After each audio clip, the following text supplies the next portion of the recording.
Hello everyone, welcome to Sonia IAS. Guys, this is our new series. हम पूरी M Laxmikanth book, okay, पूरा पॉलिटिका, Indian पॉलिटिका सिलेबस रिवाइज करने वाले हैं वाया एमसीक्यूज।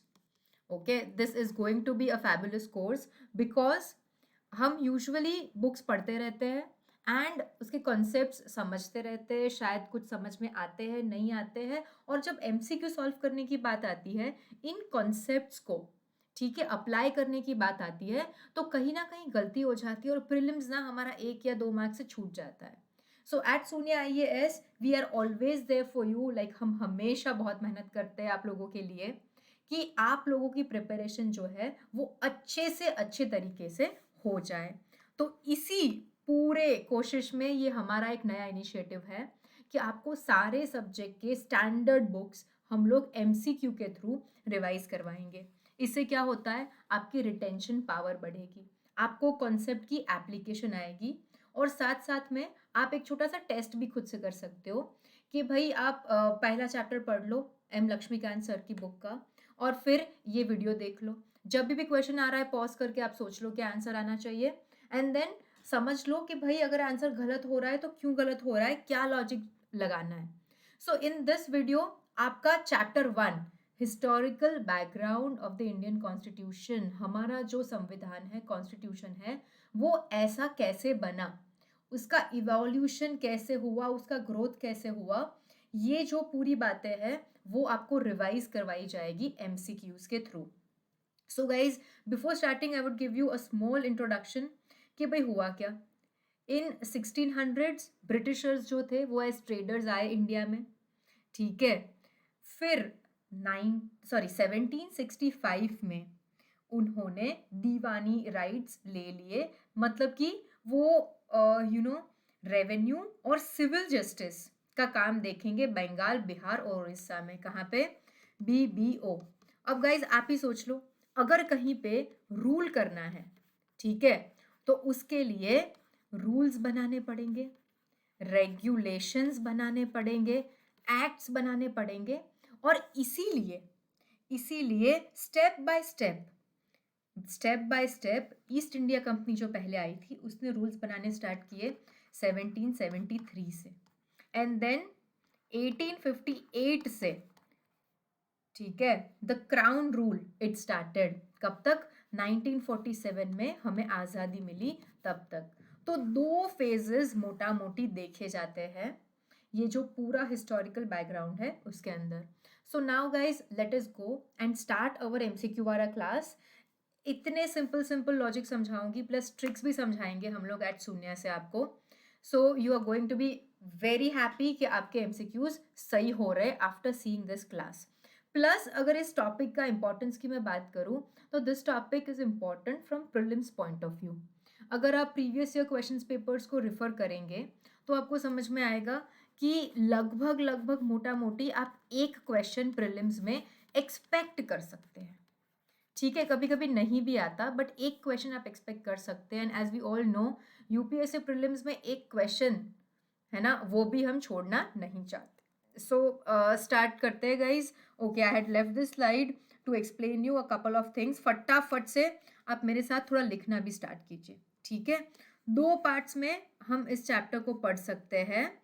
सो एमसीक्यूज करने से पहले 2 मिनट में आपको थोड़ा सा आइडिया दे दूंगी।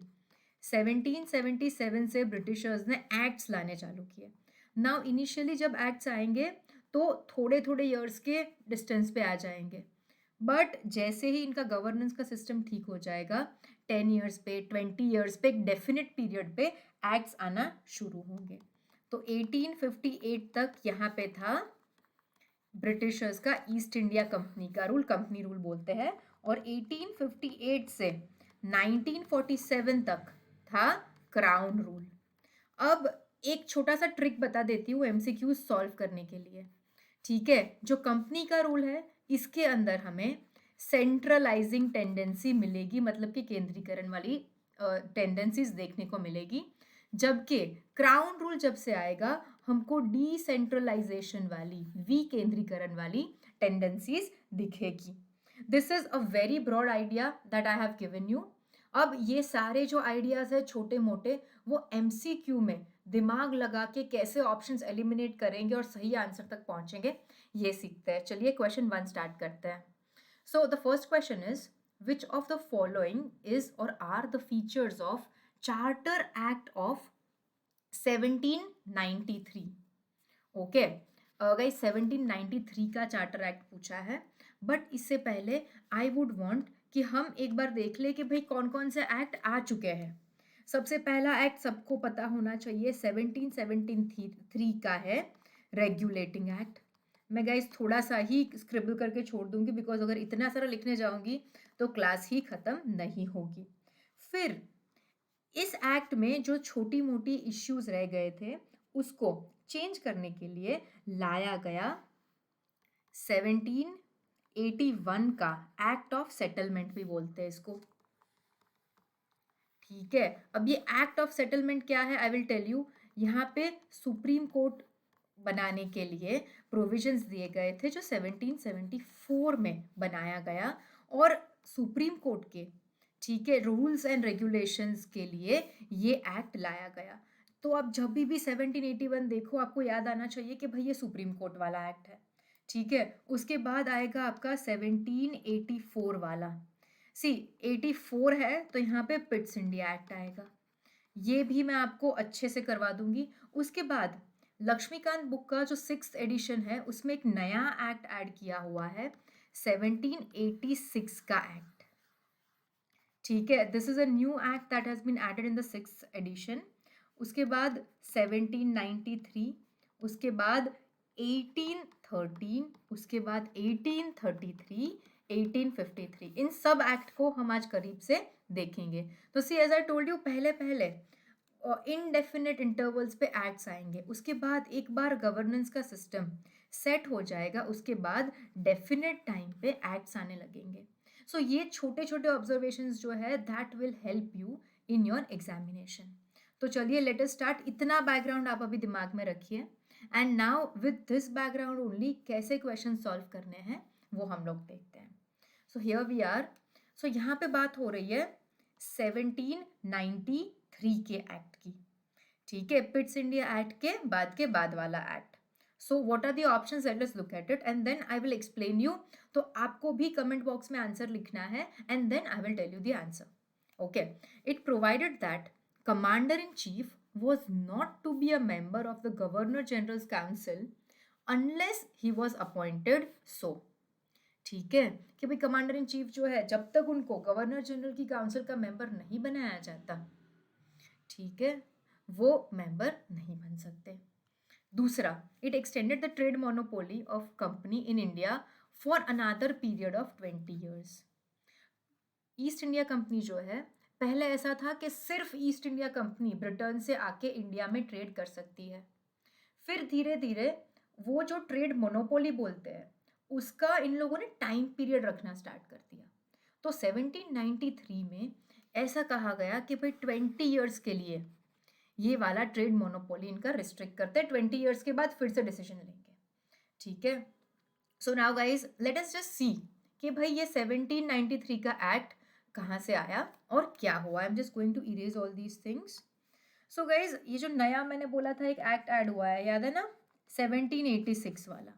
सो 1786 में क्या हुआ था, लॉर्ड कॉर्नवालिस को अपॉइंट करना था एज गवर्नर जनरल। ठीक है, अब कॉर्नवालिस को अपॉइंट करना था तो लॉर्ड कॉर्नवालिस ने बोला कि भाई मेरी 2 डिमांड्स हैं, है ना, और अगर आप ये मीट कर रहे हो तो मैं बन जाऊंगा आपका गवर्नर जनरल। ठीक है, तो क्या 2 डिमांड उनकी एक्सेप्ट की गई। सबसे पहले उन्होंने बोला कि भाई मुझे ओवरराइडिंग पावर्स चाहिए। काउंसिल जो है वो जो भी डिसीजंस ले रही है उससे अलग उनको अगर कोई डिसीजन लेना है, अगर वो सहमत नहीं है तो उनको ओवरराइडिंग पावर्स चाहिए, ये डिसीजन जो है अपना डिसीजन स्पेशल केसेस में लेने के लिए। कंपनी ने बोला ठीक है। सेकंड, इनको चाहिए था कि भाई वो कमांडर इन चीफ बनेंगे। ठीक है, तो इन 2 डिमांड्स को फुलफिल करने के लिए ये 1786 का एक्ट इनैक्ट किया गया। उसके बाद आता है अपना 1793 का चार्टर एक्ट। नाउ 1793 का जो एक्ट है उसमें सबसे पहले ये हुआ कि भाई कॉर्नवालिस जो है, लॉर्ड कॉर्नवालिस, इनको जो ओवरराइडिंग पावर्स दिए गए थे वो फ्यूचर में सारे गवर्नर जनरल्स के लिए एक्सटेंड कर लिए गए। ठीक है, उसके बाद गवर्नर जनरल्स को ज़्यादा पावर्स दिए गए to have more control over, ठीक है, subordinate presidencies of Bombay and Madras. Done. उसके बाद कंपनी जो है उसकी ट्रेड मोनोपोली जो है वो 20 ईयर्स तक एक्सटेंड कर दी गई। ठीक है, हाँ, और 20 साल आप अकेले ट्रेड कर लो, उसके बाद की बात में देखेंगे। उसके बाद ये भी कह दिया कि भाई कमांडर इन चीफ जो है वो मेंबर नहीं होगा गवर्नर जनरल की काउंसिल का अनलेस उसको अपॉइंट किया जाता है। और एक बहुत ही ज़्यादा इम्पॉर्टेंट पॉइंट आया था इस 1793 के एक्ट से कि भाई जो पैसे है किसके, बोर्ड ऑफ कंट्रोल के, बीओसी, मैं आगे सिखाती हूँ आपको, है ना, बीओसी के जो पैसे है, जो सैलरी है ना स्टाफ की, वो सारे इंडियन रेवेन्यू से पे किए जाएंगे। ओके, सो अब देखते हैं ये वाला क्वेश्चन। सो क्या लिखा है यहाँ पे कि भाई कमांडर इन चीफ जो है वो मेंबर नहीं होगा गवर्नर जनरल की काउंसिल का जब तक उसको अपॉइंट किया जाता है। सेकंड कि भाई 20 years. So what do you think the answer is here? In this case the answer is C. Done guys, see here all the points are put for you for your revision. Okay, ये 3 बहुत ही ज्यादा important points है when it comes to this act. थोड़ा आगे जाते हैं। Now कौन सा एक्ट की बात हो रही है?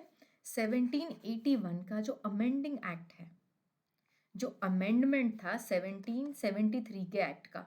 गाइज मैंने स्टार्टिंग में ही बोला है, रिमेंबर एवरीवन, कि भाई 74 में वो सुप्रीम कोर्ट का जुरिस्डिक्शन जो था उसके रिलेटेड ये एक्ट है। एंड सुप्रीम कोर्ट के रिलेटेड काफ़ी प्रोविजंस इस एक्ट में देखे जाते हैं। तो यहाँ पे क्या लिखा है कि भाई इंक्रीज करने की बात की जुरिस्डिक्शन सुप्रीम कोर्ट का।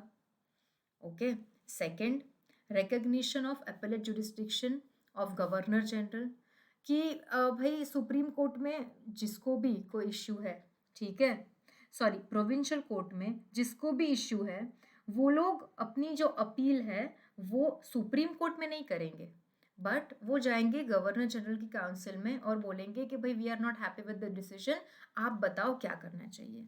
And the third point is uniform civil code enact किया गया था। So now guys I will tell you the provisions, फिर आपको मुझे बोलना है कि क्या आंसर आएगा। डन। थोड़ा फर्स्ट 2-3 क्वेश्चंस में we will go by this way. Once you are familiar with the acts तो आपको आंसर खुद से अच्छे से आ जाएगा। ठीक है, सो सी सबसे पहले when the company starts ruling, है ना, सुप्रीम कोर्ट बना ली बट उनको अब चेंजेस करने उसमें, तो क्या करेंगे, वो अपने जो बंदे हैं उनको सेव करेंगे। तो सबसे पहले what they will do is governor general plus उसकी जो काउंसिल है ना, उसको एग्जेम्प्ट कर देंगे कि भाई सुप्रीम कोर्ट जो है उसके जुरिस्डिक्शन से बाहर हो गए ये लोग, exempted. Even the officials of the company were exempted from the jurisdiction of supreme court. Done. किस चीज के लिए? सिर्फ उनकी ऑफिशियल एक्शंस के लिए। ओके, सो ये तो अच्छा हो गया यार, कोर्ट भी मना ली और आप भी कोर्ट के दायरे के अंदर नहीं आ रहे हो। सेकेंड थिंग, सुप्रीम कोर्ट के जुरिस्डिक्शन के अंदर से रेवेन्यू मैटर्स को भी, ठीक है, क्या कर दिया, एक्सक्लूडेड कर दिया। डन। थर्ड पॉइंट, ये जो सुप्रीम कोर्ट है उसका जो भी जुरिस्डिक्शन है वो कैलकटा के इनहेबिटेंट्स के ऊपर रहेगा, तो मतलब सिर्फ कैलकटा के ऊपर, ठीक है। प्लस इन्होंने ये बता दिया कि भाई जो हिंदूज है उनके ऊपर भाई उनका हिंदू लॉ लगेगा और जो मुस्लिम्स है उनके ऊपर उनका मोहम्मदन लॉ लगेगा।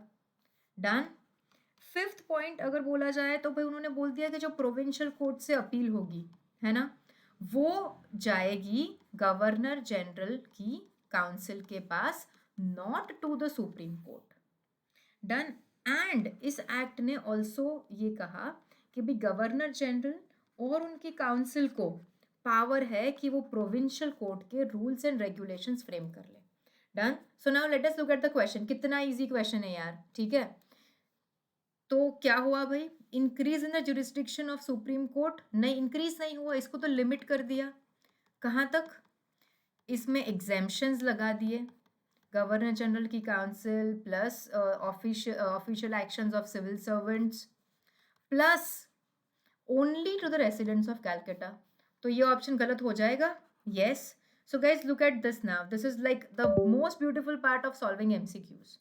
तो अगर हमको पता है कि फर्स्ट पॉइंट जो है वो गलत है, ठीक है, तो क्या होगा, अब हम एलिमिनेशन मेथड यूज करेंगे। तो अपना ए और D it is gone. So now we know that second statement तो सही है ही है। अब हमें देखना है थर्ड स्टेटमेंट की वैलिडिटी।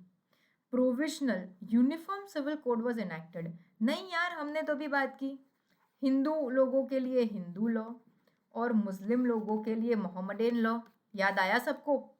सो ये गलत हो गया। So this one is also wrong. So now we have all arrived to the answer, which is D.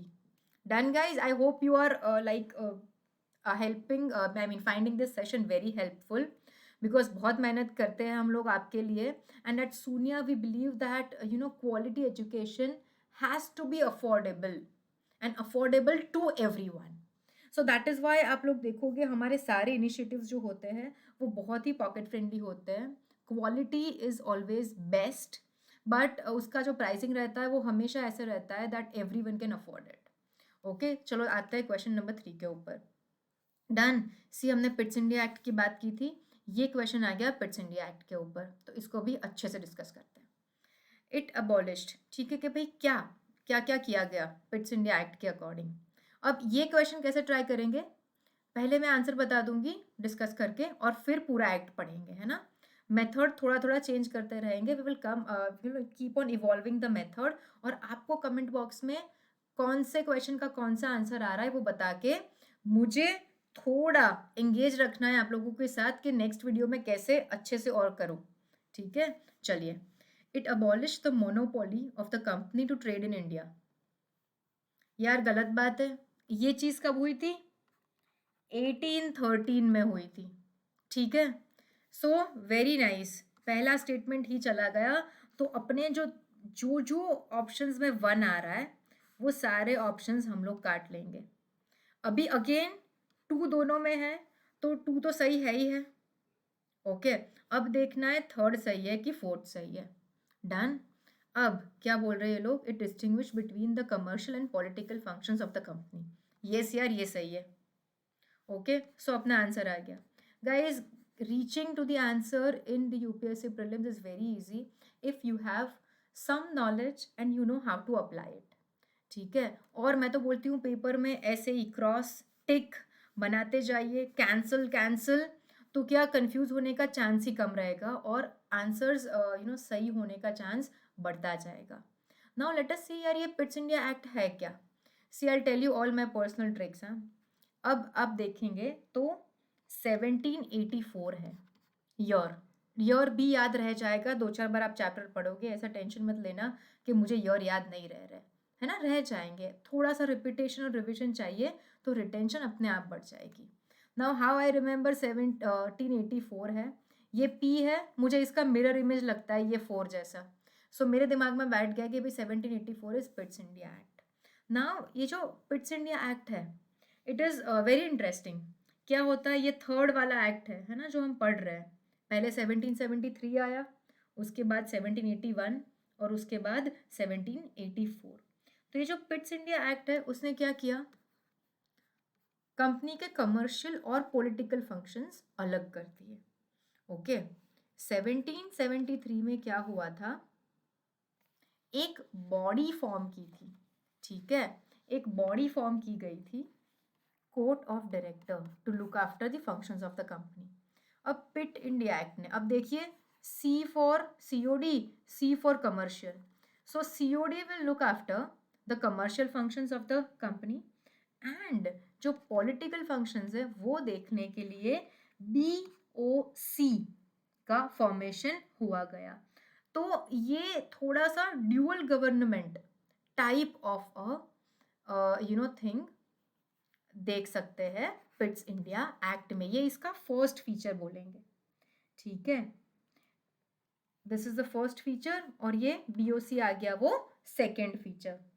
ठीक है, अब थोड़ा आगे देखते हैं कि भाई यहाँ पे ये जो BOC है उसको एम्पावर किया गया कि भाई वो सुपरवाइज करे, डायरेक्ट करे कंपनी के सारे सिविल मिलिट्री और रेवेन्यू और सारे काम।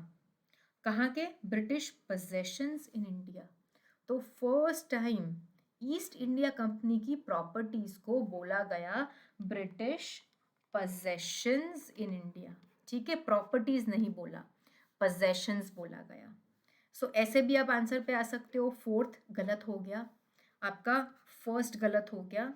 तो जहाँ पे भी आपको फर्स्ट और फोर्थ ऑप्शन दिख रहा है आप वो सारे ऑप्शंस को काट दोगे तो आपके पास आंसर बच जाएगा बी। ठीक है, चलिए आगे चलते हैं। से इनिशियली थोड़ा थोड़ा टाइम ज़्यादा लगेगा पर एक बार आपको फटाफट से समझ में आने लगा तो अपनी क्लास भी फटाफट चलेगी। नाउ क्वेश्चन नंबर 4, क्या है question number 4? It made the governor general of Bengal. अब ये आई वुड से ये वाला सवाल है कि भाई पहचानो कौन। ये ना सोशल रिफॉर्मर का जो आता है ना मॉडर्न इंडिया में सेक्शन, उसमें भी ऐसे ही क्वेश्चन आते हैं और ये एक्ट वाले में भी कभी कभी आ जाता है। आपको एक्ट के प्रोविजन दे देंगे और फिर पूछेंगे कि भाई कौन सा एक्ट है ये, ज़रा पहचान के बताओ। ठीक है, first it made the governor general of Bengal as governor general of India. अब देखो यार, जिन जिन बच्चों ने थोड़ी सी भी पढ़ाई की है ना, आंख बंद करके ये तो आना ही चाहिए। ठीक है, 1833 में ये हो जाता है। ठीक है, जिन जिन लोगों को ये नहीं आ रहा है सब अपने सर पे एक एक मार लो क्योंकि ये बहुत ही इजी है और ये आना ही चाहिए सबको। Done. Second point, the governor general of India was given exclusive legislative powers for entire British India. ये भी 1833। Okay, very simple. डन। सिर्फ पिट्स इंडिया एक्ट तो हमने अभी पढ़ा, इतना सारा कुछ काम हुआ ही नहीं। यहाँ पे तो BOC का फॉर्मेशन हुआ, यहाँ पे तो कमर्शियल और पॉलिटिकल फंक्शंस को अलग किया गया है ना। Government of India act 1858। Now see I tell you, government of India act जो है 1858 का, उसमें मेजर चेंजेस ही नहीं हुए, सिर्फ छोटे मोटे एडमिनिस्ट्रेटिव चेंजेस किए गए because the British government was new. कोई भी इंसान कोई भी जगह पे नए नए जाता है तो he will not try to make instrumental changes. They will first be there, observe things, make small changes and then prepare for the future. तो गवर्नमेंट ऑफ इंडिया एक्ट में तो छोटे मोटे एडमिनिस्ट्रेटिव चेंजेस हुए, राइट। 1853 का speciality ये है कि भाई एक legislative council, Indian legislative council का फॉर्मेशन हुआ as a mini parliament. Guys आप सबको है ना, सबको छोटे छोटे पॉइंट्स हर एक एक्ट की स्पेशलिटी पता होने चाहिए, राइट। एंड ये सब आएगा जब आप रिपीटेशन करोगे, समझ के कॉन्सेप्ट समझ के रिविजन करोगे तब। अब ये 1833 का जो एक्ट है, यहाँ पे गवर्नर जनरल ऑफ इंडिया का एक पोस्ट बनाया गया। गवर्नर जनरल ऑफ बंगाल जो है उनको गवर्नर जनरल ऑफ इंडिया का पोस्ट बना और उनको ये पावर मिला। ठीक है, इनके पास सिविल मिलिट्री सारे पावर्स थे और एक फर्स्ट टाइम है ना, फर्स्ट टाइम एक ऑल इंडिया अथॉरिटी दी गई इनको। इसके साथ साथ सी अब ये कहाँ से हुआ, 1773 का जो एक्ट है उसमें क्या किया, बिहार BBO, ये याद रखो है ना, what will we remember, BBO। तो कौन आएगा, बंगाल, बॉम्बे एंड मद्रास है ना, बिहार नहीं आएगा। आप सब लोग ये जो है न्यूमेनिक्स उनको याद रखो पर इनके साथ लॉजिकली याद रखना है। बॉम्बे, आगे जल्दी जल्दी जल्दी आपको भी साथ साथ में याद करते रहना है। डन। एंड मद्रास।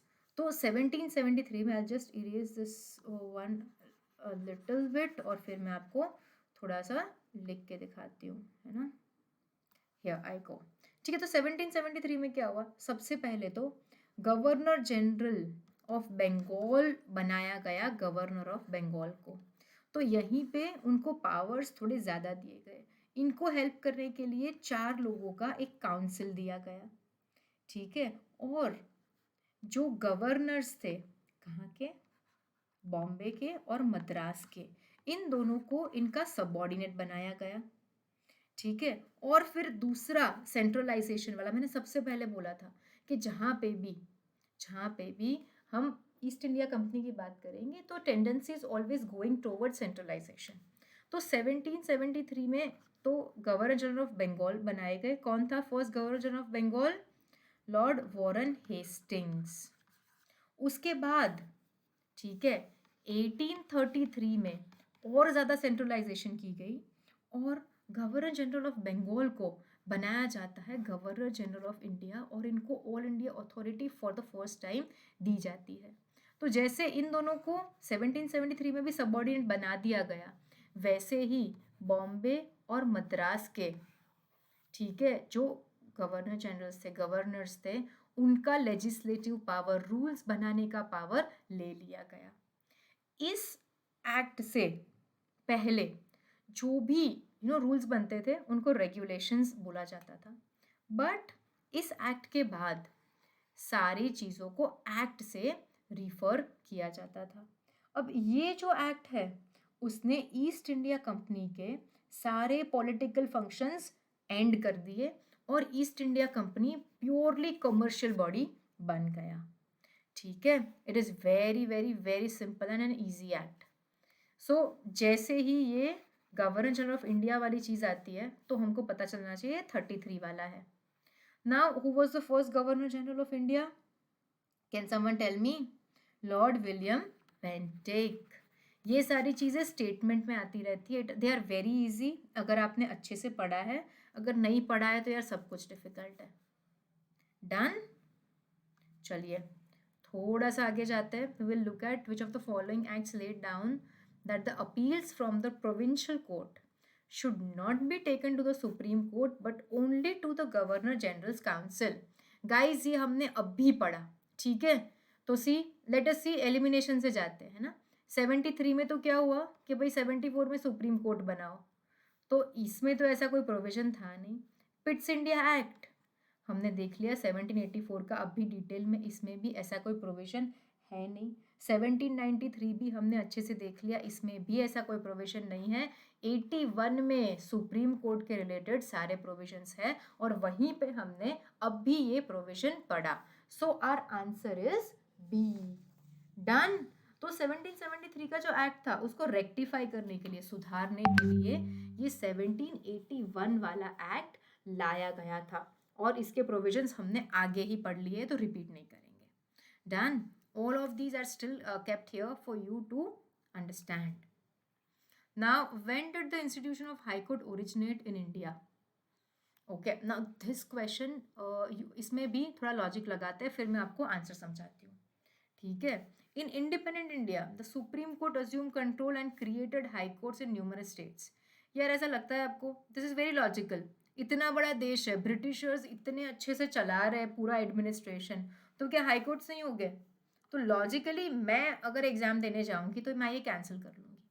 फिर मॉर्ले मिंटो एक्ट ने प्रोवाइड किया कि भाई हाई कोर्ट्स बनाओ ना। मॉर्ले मिंटो एक्ट आया 1909 में और अपने हाई कोर्ट्स जो है वो इससे पहले ही बन चुके थे। एंड मॉर्ले मिंटो एक्ट में आपको बहुत डिटेल में पढ़ाने वाली हूँ आगे, स्टे ट्यून्ड। इसमें ऐसा कोई प्रोविजन नहीं है।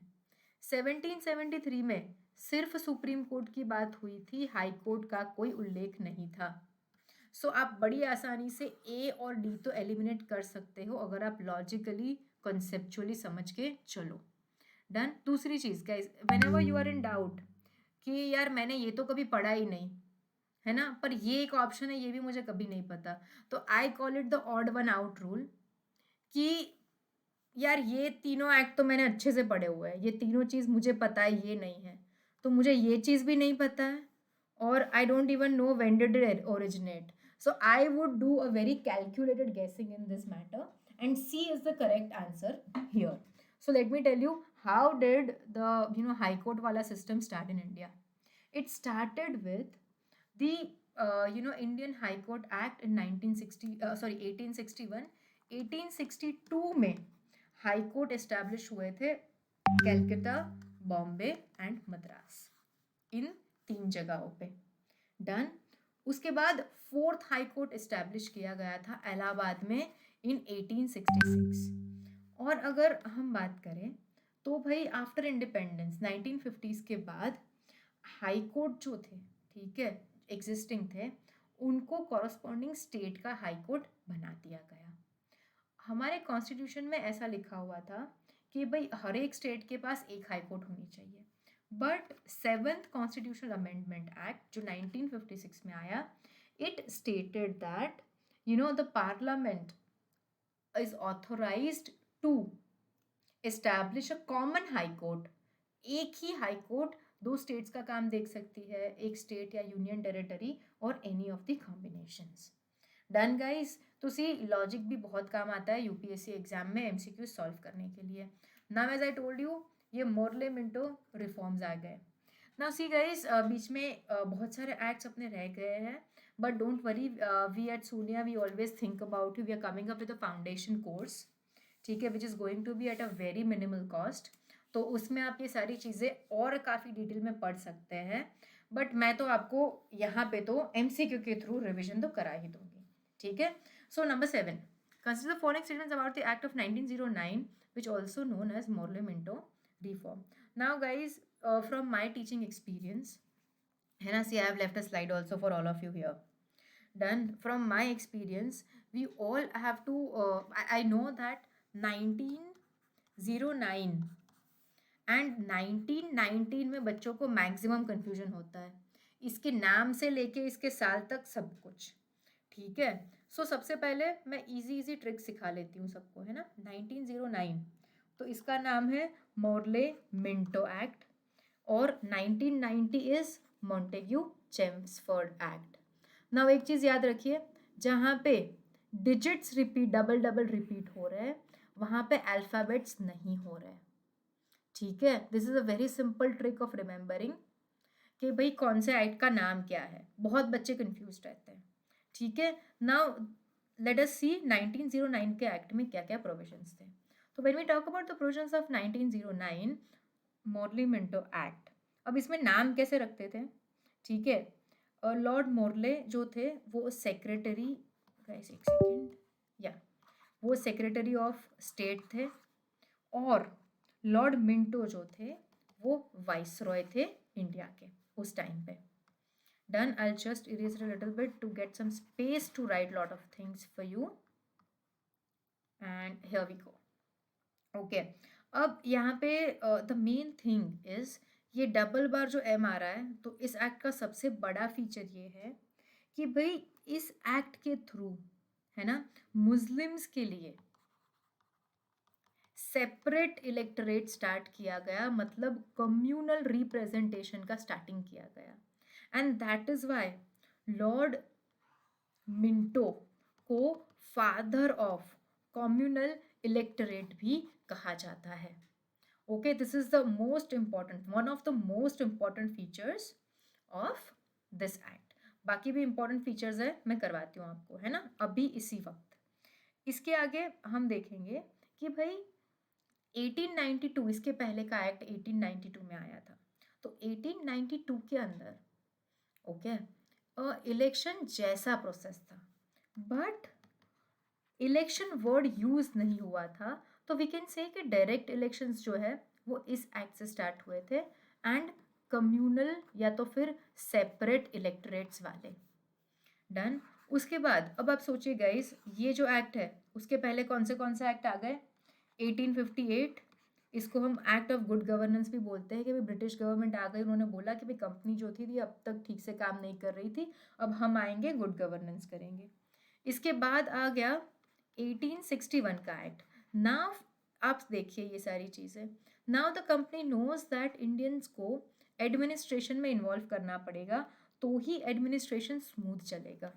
सो 1892, with every act going through, Indians are getting representation। so 1861 में, है ना, 1861 में इंडियंस को, 3 इंडियंस को for the first time representation मिला था। कौन थे, Raja of Banaras, Maharaja of Patiala and sir Dinkar Rao. But they were not given any rights to participate in the legislative process। 1861 में they were given the power of discussing the budget and addressing questions to the executive, but no supplementary questions were supposed to be asked by them, or they did not have the power to vote on the budget. ठीक है, तो उसके आगे आएगा ये act. So in this act the Indians who were a part of the legislative process got the, okay, understand this, got the power of addressing questions to the executives, and they also got the they got the power of addressing the executive and asking supplementary questions. क्या हुआ यहाँ पे, supplementary questions पूछने का उनको right मिल गया जो अभी तक नहीं था. यहाँ पे क्वेश्चंस पूछने का राइट मिला, यहाँ पे तो वो भी नहीं था. यहाँ पे बजट जो है उसके ऊपर डिस्कशन करने का राइट मिला, यहाँ पे वो भी नहीं था. उसके आगे हम आएंगे तो यहाँ पे उनको बजट के ऊपर, है ना, रेजोल्यूशन मूव करने का भी राइट मिला. डन. सो ये भी बहुत इंपॉर्टेंट पार्ट है अपने 1909 के मोर्लेमेंटो एक्ट के अंदर. प्लस सी जैसे जैसे कंपनी आएगी तो डिसेंट्रलाइजेशन बढ़ता जाएगा, तो कंपनी जो है वो साइज ऑफ लेजिस्लेटिव काउंसिल बढ़ाती जाएगी so that more people will get representation. Because see we are in 1909, तो इस टाइम तक काफ़ी इंडियन लोग जो है वो बाहर जाके पढ़ाई कर चुके थे, वो वापस आके यहाँ पे कुछ ना कुछ छोटे मोटे काम कर रहे थे to make the people aware. Swadeshi movement अपना हो गया, इससे पहले पार्टीशन ऑफ बंगाल हो गया, अच्छे अच्छे बुक्स जो थे वो लिखे गए, अच्छे social reformers they started working for the country. तो क्या होगा, रिप्रेजेंटेशन वाइड होता जाएगा, है ना, सेंट्रल और प्रोविंशियल दोनों जगह पे. फिर क्या होगा, number of members in the central legislative council 16 से 60 कर दिए सो that more people can be a part, है ना. दे विल ऑलवेज कीप जो भी डिसीजन मेकिंग वाला है मेजोरिटी अपने पास रखेंगे, but they will always show that they are involving more people. Now यहाँ पे एक और चीज़ हुई, जो वाइसरॉय होते थे उनकी जो एग्जीक्यूटिव काउंसिल होती थी, है ना, एग्जीक्यूटिव आर्म की बात कर रहे हैं, उसके अंदर फॉर द फर्स्ट टाइम, है ना, सत्येंद्र प्रसाद सिन्हा को, okay, some Indian Satyendra Prasad Sinha को एज अ लॉ मेंबर रखा गया. So these are the points of our 1909 का एक्ट. डन.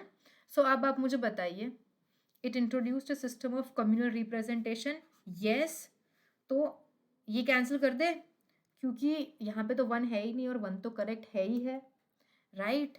उसके बाद it allowed Indians to participate in viceroys and governors executive council.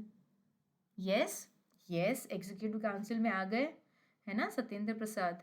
उसके आगे देखेंगे, it reduced the deliberative power of provincial legislative councils while increasing them at a federal level. right guys, इसमें ठीक है एक fourth भी ऑप्शन है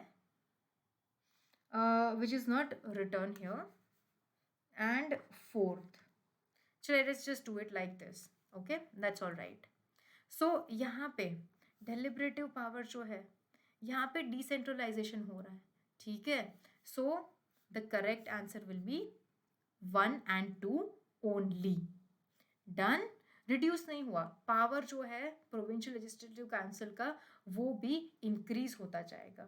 और ये जो थर्ड स्टेटमेंट है वो हम 1919 के एक्ट में देखेंगे. Done. Now see we are here at the 1919 वाला act. I am erasing all these things, give me a second and we will discuss the act of 1919. Okay, so 1919 का act जो था उसका नाम क्या था, इट वॉज मॉन्टेग्यू चेम्सफोर्ड, ठीक है. नाव हम ये चीज़ देखेंगे कि 1919 जब चल रहा था तब मॉडर्न इंडिया में बैकग्राउंड में क्या चल रहा था, व्हाट वाज गोइंग ऑन. यहाँ पे home rule league Annie Besant was working, right. So क्या सेल्फ रूल वाली बात चल रही थी, that you should give Indians self rule. Done. And we all know modern India पढ़ के ये भी Annie Besant was pacified by the MC reforms. So let us see ऐसा क्या हुआ. Now see guys, when the digit will go double ना, digit जब double होगा सारी चीज़ें डबल डबल होगी, वो दिमाग में आप याद कर लीजिए क्या क्या डबल हो रहा है. सबसे पहले, है ना, इसने रिलैक्स कर दिया सेंटर का control over provincial by demarcating, separating, बराबर सेपरेट कर दिए, डिमार्क कर दिए सेंट्रल एंड प्रोविंशियल सब्जेक्ट्स। अभी अगर हम देखेंगे तो अपने कॉन्स्टिट्यूशन के अंदर 3 सेट ऑफ सब्जेक्ट्स है, सेंट्रल, ठीक है, फिर स्टेट वाले, and then you have to write it in the comment box and tell me, okay, concurrent, okay। so यहाँ पे इन लोगों ने क्या कर दिया, सब्जेक्ट्स जो है वो डिवाइड कर लिए इनटू 2 पार्ट्स, ठीक है। आई टोल्ड यू ना सब कुछ डबल डबल होगा, सेंट्रल एंड प्रोविंशियल, ठीक है। नाउ जब सब्जेक्ट्स ही अलग हो जाएंगे तो बजट जो है ना, वो भी 2 पार्ट्स में स्प्लिट हो जाएगा, प्रोविंशियल एंड सेंट्रल दोनों बजट स्प्लिट हो गए। अब now understand this thing, this is very important. यहाँ पे सेंट्रल और प्रोविंशियल 2 पार्ट में सब्जेक्ट्स डिवाइड कर लिए। Now further what they did, provinces में इसको और डिवाइड कर दिया, रिजर्व्ड एंड ट्रांसफर्ड, 2 पार्ट्स में डिवाइड कर दिया गया। अब ये जो ट्रांसफर्ड सब्जेक्ट्स है ना, वो गवर्नर जो है अपने मिनिस्टर्स और लेजिस्लेटिव काउंसिल की मदद से इसको देख लेते थे। और ये जो रिजर्व्ड सब्जेक्ट्स है, इसके नाम से ही पता चलता है कि भाई ये थोड़े स्पेशल वाले अच्छे वाले सब्जेक्ट्स अपने लिए रख लिए इन लोगों ने, है ना।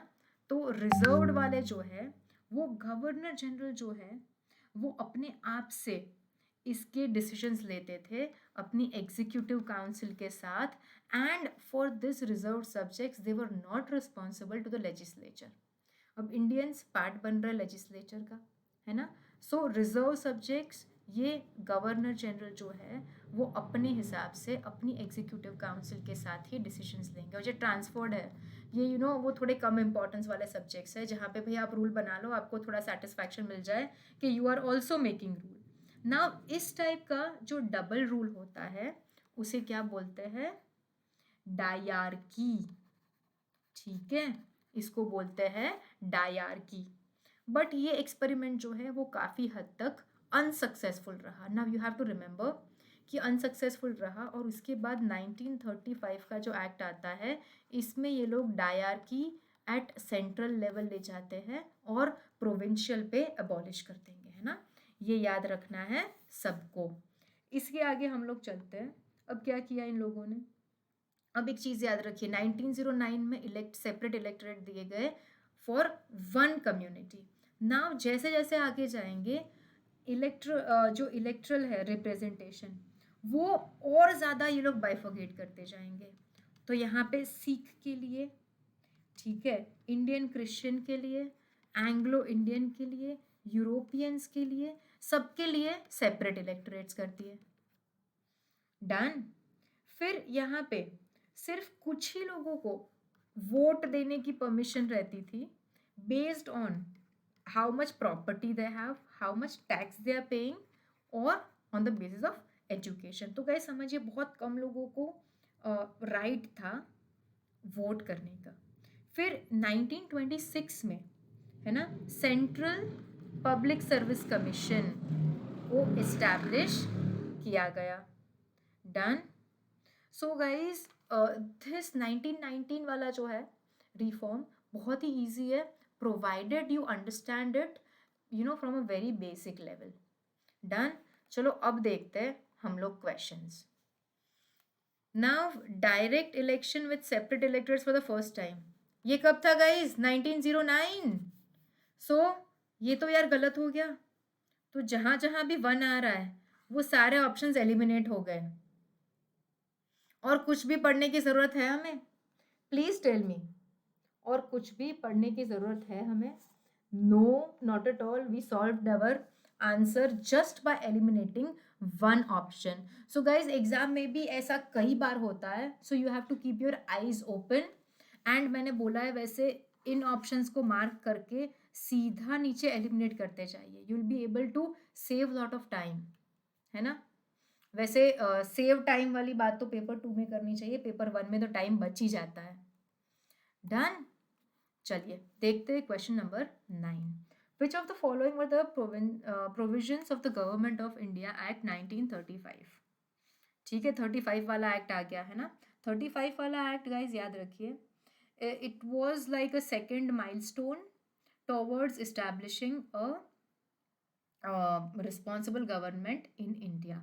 और हमारा जो कॉन्स्टिट्यूशन है अभी, बोल सकते हैं कि 70% of its taken from government of India act 1935. So this is a hint for you, है ना. जहाँ जहाँ भी थोड़ा ऐसा लगे कि हाँ अभी ऐसा चल रहा है, okay, that we are actually having that kind of a government, तो मोस्टली आंसर सही होता है. बट स्टिल कैलकुलेट गेसिंग के लिए बहुत सारी रीडिंग, रिविजन, रिपीटेशन, रिटेंशन की जरूरत रहती है. So first option, it introduced state legislatures in some of the provinces. It provided for provincial autonomy. It provided for universal adult franchise. It made provisions for the establishment of a federal court. Now guys, अगर मैं question करती तो कैसे करती यार, ये तो गलत ही है. तो जहाँ जहाँ भी 3 आ रहा है मैं वो पॉइंट्स कैंसिल कर लूँगी. डन. अब मुझे पता है कि भाई सेकंड और फोर्थ तो सही है ही है, मुझे सिर्फ फर्स्ट की वैलिडिटी चेक करनी है कि फर्स्ट सही है कि नहीं. तो क्या है कि भाई it introduced state legislatures in some of the provinces. Guys, if you will read है ना it very nicely, तो आपको पता चलेगा that yes, state legislatures introduce किए गए थे. So this is correct. Hence the option is B. B वाला आंसर आपका करेक्ट है. प्रोविंशियल ऑटोनोमी इंट्रोड्यूस की गई थी सेंटर पे डायर के. रिमेंबर आई टोल्ड यू 1919 पढ़ रहे थे तब. एबोलिशन ऑफ काउंसिल एक्ट, है ना. फिर फेडरल कोर्ट्स एस्टैब्लिश किए गए. 11 में से 6 प्रोविंसेस में बाइकेमरलिज्म इंट्रोड्यूस किया गया. और कम्युनल इलेक्टोरेट जो है उसको और एक्सटेंड किया गया.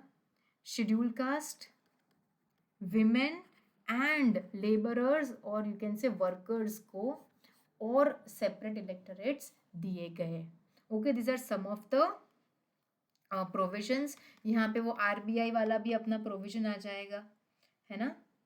देन उसके बाद एक फेडरल गवर्नमेंट एस्टैब्लिश करने की बात की थी विद 3 टाइप्स ऑफ सब्जेक्ट्स, जैसे अभी है federal, provincial and concurrent. But ये सारी चीज़ें कभी फोर्स में ही नहीं आई because the princely states never agreed to any of these things. Now question number 10, the last question of this chapter. According to the Indian Independence Act of 1947, the Governor General of India was to be, कैसे appoint किया था उनको? Appointed by the Viceroy on the advice of Executive Council. ठीक है. Elected by the first Central Legislative Assembly of India. Appointed by the British monarch on the advice of Dominion government or nominated by the Dominion cabinet based on the recommendation of the Viceroy. Now guys, this question logic तो चलता ही चलता है, but you have to even know कि भाई उस time पे क्या हुआ था. So this is a very simple question and the answer to it is also एकदम simple. क्या आएगा भाई? ब्रिटिश मोनार्क ने अपॉइंट किया था, क्योंकि ये इंडिपेंडेंस एक्ट जो है 1947 का, है ना, it was enacted by the British government on the advice of dominion government.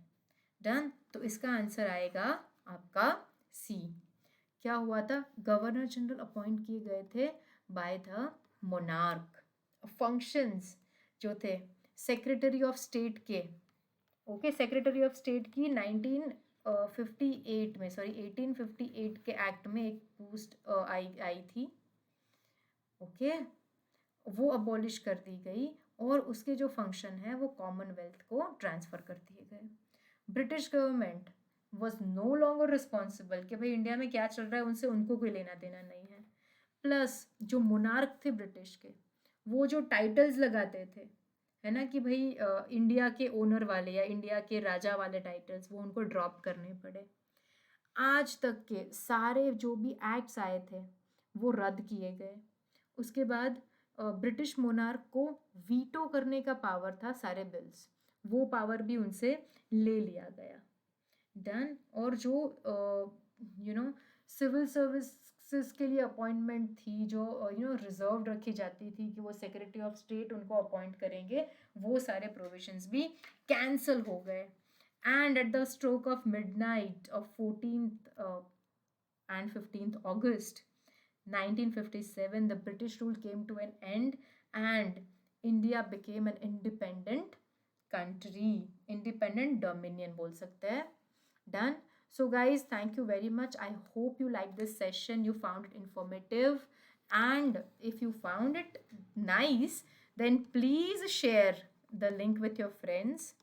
Like the session and subscribe to our channel for more such awesome sessions. Thank you very much.